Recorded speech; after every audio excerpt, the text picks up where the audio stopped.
Well, if it doesn't get through their head, we'll have to force it in through another place. There's basically no other option in this regard, and it's wholly possible that we might even, that's up to the Supreme Commander-in-Chief, reconsider the range of weapons being used, expanding it. That's where things stand at this stage, as of today. Well, the so-called trilateral talks between Ukraine, the US and Russia are underway in the Abu Dhabi under American mediation. Moscow is doing what it does best, pretending to negotiate, well, doubling down on violence. Peace? Sure, but only on Russia's terms. At the same time, they keep pounding Ukraine's energy infrastructure, leaving civilians in the dark and cold in the middle of winter. And on Russian state TV, no filters, no pretending. The message is blunt: not compromise, not coexistence, but the destruction of Ukraine as a whole. So let's be clear, this is not diplomacy. It's a performance with missiles in the background. New week, new Russian nonsense. I'm Sofia, and this is Spin Snipers, where we tear apart Kremlin drama and serve up the brutal facts fast.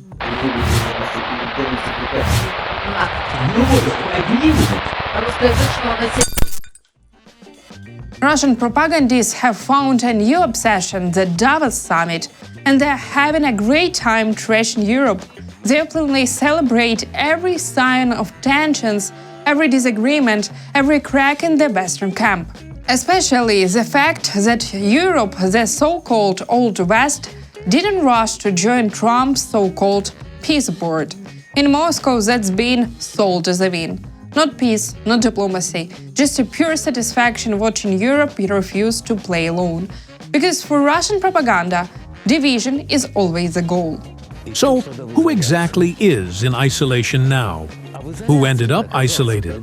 The backwater countries of Europe? The pitiful insignificance of Canada, surrounded on three sides already by two real and one future American territories, and that little spit of land in the ocean called Britain?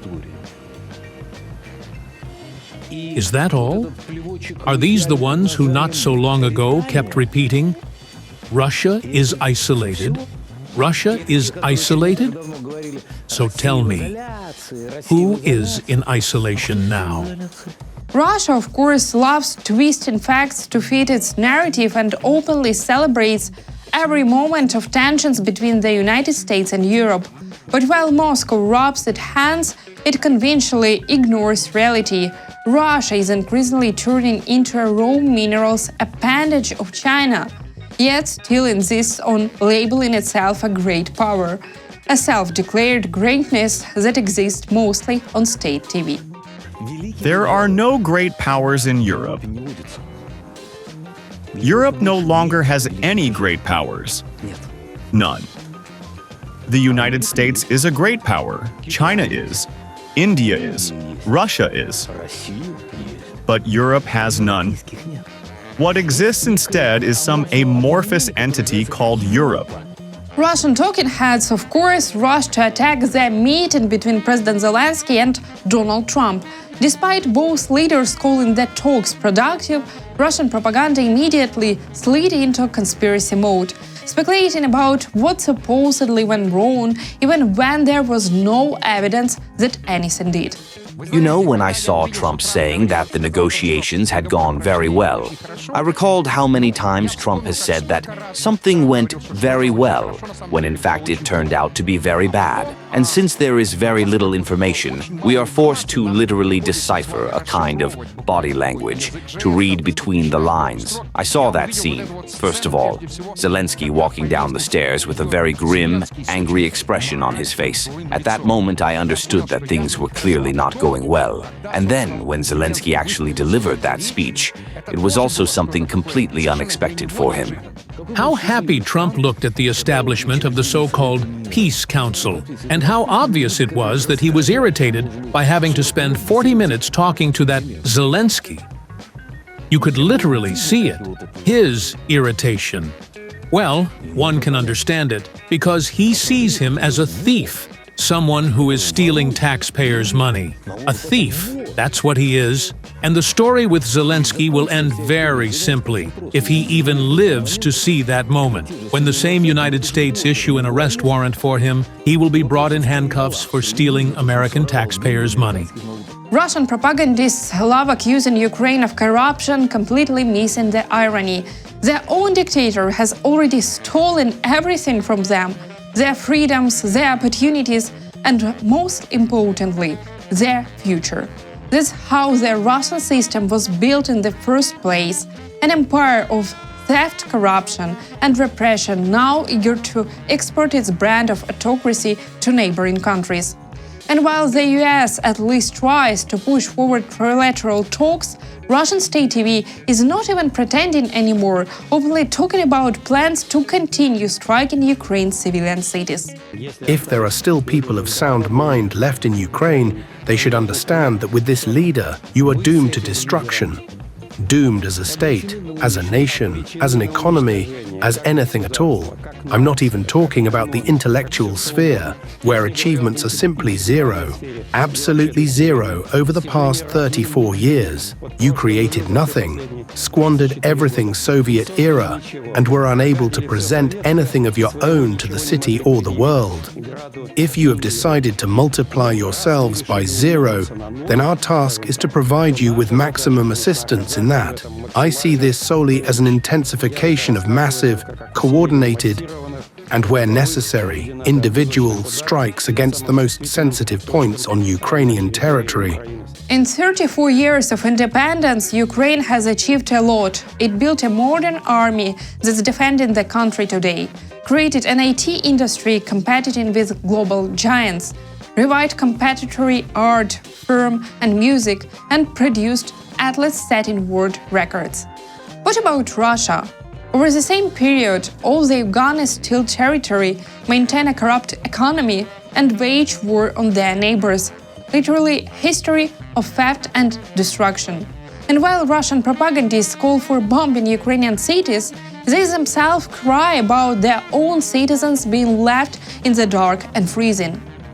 At the same time, I would also like to add that while expressing sympathy for the residents of Kyiv, I cannot fail to note the fact that our own citizens in Russia are also suffering from strikes carried out by this same regime.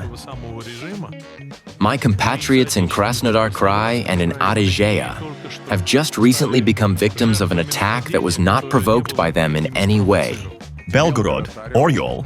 Belgorod, Oryol, already almost routine today in our time. Voronezh and Volgograd. Territories that are subjected to endless strikes and raids. And thanks to the servicemen of our armed forces, who prevent the majority of these attacks, although it is, of course, impossible to eliminate them completely during a period of military hostilities. Let's be clear, Ukraine did not start this war. Ukraine did not trigger blackouts, did not attack energy infrastructure first. That's all Russia, with their own hands. They invaded in 2014 and in 2022 launched a full-scale war against a peaceful neighbor, a neighbor who simply chose its own path rather than being a Russian puppet, a neighbor who chose the EU over the so-called Russian custom union, a neighbor who chose freedom, and now Russia cries. But the truth is, they only understand force. Negotiation with them is pointless. Meanwhile, following the classic Kremlin playbook, Russia blames Ukraine for Nazism, because why admit your own crimes when you can invent new lies? Look, we are dealing with Nazis, and realistically speaking, we have no other options left. Enough of feeling sorry for them. They appointed as defense minister a person who sets the goal of killing 50,000 Russians. Not servicemen, not military personnel. And that's the point. Not soldiers, but Russians. That is a classic Nazi approach. A classic Nazi approach. First of all, we were talking about soldiers, people who came with weapons to bring death to our land. And honestly, this constant twisting of words, facts, and context is almost impressive. Why would Ukraine ever want to kill Russians just because? The reality is simple. Ukraine is defending itself because it has no other choice. Because Russia refuses to stop the war it started. Because Russia has never accepted Ukraine's right to exist as an independent state. And now, because Kyiv did not surrender and continues to resist, Ukraine is suddenly labeled Nazi. Convenient, very Kremlin style. Over all these recent years, through the efforts of the Ukrainian leadership, exclusively through Kyiv's efforts, this conflict has been shifted into an ethnic dimension. It is built on the hatred of the Ukrainian leadership toward the broadest segments of the Russian population. That is precisely how it can be interpreted. And here, once again, a question arises for the West. Is this really the regime you intend to support? A regime that is genuinely imbued with racial hatred? What radical hatred are we talking about? Before 2014, Ukraine, perhaps naively, tried to maintain friendly ties with Russia and even absorbed a lot of Russian influence. The only hatred that truly exists was provoked by Russia itself. When they started the war, killed Ukrainian civilians, seized land and homes, tore apart thousands of families, and left people without heat and electricity in freezing winters. Meanwhile, as talks take place in Abu Dhabi, Russia is launching missiles and drones at Ukraine again. That's what they call being ready for peace. And of course, Solovyov is loudly explaining just how peaceful Russia's intentions really are. I don't give a damn about them. They are Nazis who pay money to have Russians killed, who applaud the tragedy of Donbas, who since 2014 have taken pleasure in receiving packages stuffed with loot taken from Donbas. Do you expect compassion from us? Surrender. Then we'll show compassion. We'll feed you porridge. But until then, die. Is that clear? Speaking of peace talks, Russia is not ready for any compromise. The conditions are clear. A full handover of Donbas to Russian forces. And that's not all. The Kremlin is ready dreaming about reclaiming frozen Russian assets held in the US, as if the war and destruction never happened. The cynicism is off the charts. Of course, we do not want to publicly go into the details of the provisions being discussed, and therefore I cannot and will not tell you what formula is meant by the Anchorage formula. We believe this would be inappropriate. Russia's position that Ukrainian armed forces must leave the Donbas territory, must be pulled out of there, is well known. It is a very important condition. There are other nuances that remain on the agenda of those talks. Regarding the Russian funds that have been frozen, I will not give an exact amount either. I would say it is a little less than $5 billion US dollars.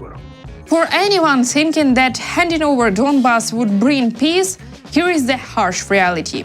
History shows that dictators like Hitler in 1934 don't stop at concessions. Back then, the West agreed to cede the Sudetenland, hoping to appease Hitler, and it didn't prevent further aggression. Look no further than 2014. Putin grabbed Crimea. The West responded with mild sanctions, likely hoping he would stop. By 2022, Moscow aimed to take Kyiv in 3 days. Giving up Donbas won't bring taste and peace. It would only pave the way for a full-scale push onto the Dnipropetrovsk region and beyond. Meanwhile, Russians are not just refusing to end the war in Ukraine, they are openly threatening Europe. That's what peaceful Russia looks like through Trump's eyes. Does anyone really believe that Europeans are capable of deploying anything even remotely resembling significant forces nearby? Enough for us to at least hit a fraction of them with a Oreshnik somewhere near Lviv? You know, if they continue the war, and for now they do have their forces there, of course mainly advisors accompanying their missile systems, even if they are not directly participating. But in principle, if they keep prolonging the war, people like me have been saying for several years now, and are now saying it more openly, that Russia's long patience will be exhausted, and we will simply be forced to start punishing them. Of course, not with nuclear weapons at first. Initially, with a series of non-nuclear strikes against decision-making centers and military facilities. And if after that, they do not back down, and do not run, then we will have to act far more decisively, something that is extremely undesirable, because the use of nuclear weapons is a sin. I'm sharing these quotes not for shock value, but to make it crystal clear who the Russians really are and what they truly want. While they bomb civilian cities in Ukraine, they lecture Europe about what's wrong. And as always, nuclear threats are rattled like popes in their propaganda theater. And not using nuclear weapons in today's situation, when nuclear weapons were the only factor that restrained these madmen, who have once again taken up their old ways from war for 60 or 70 years. Not using them is also a sin.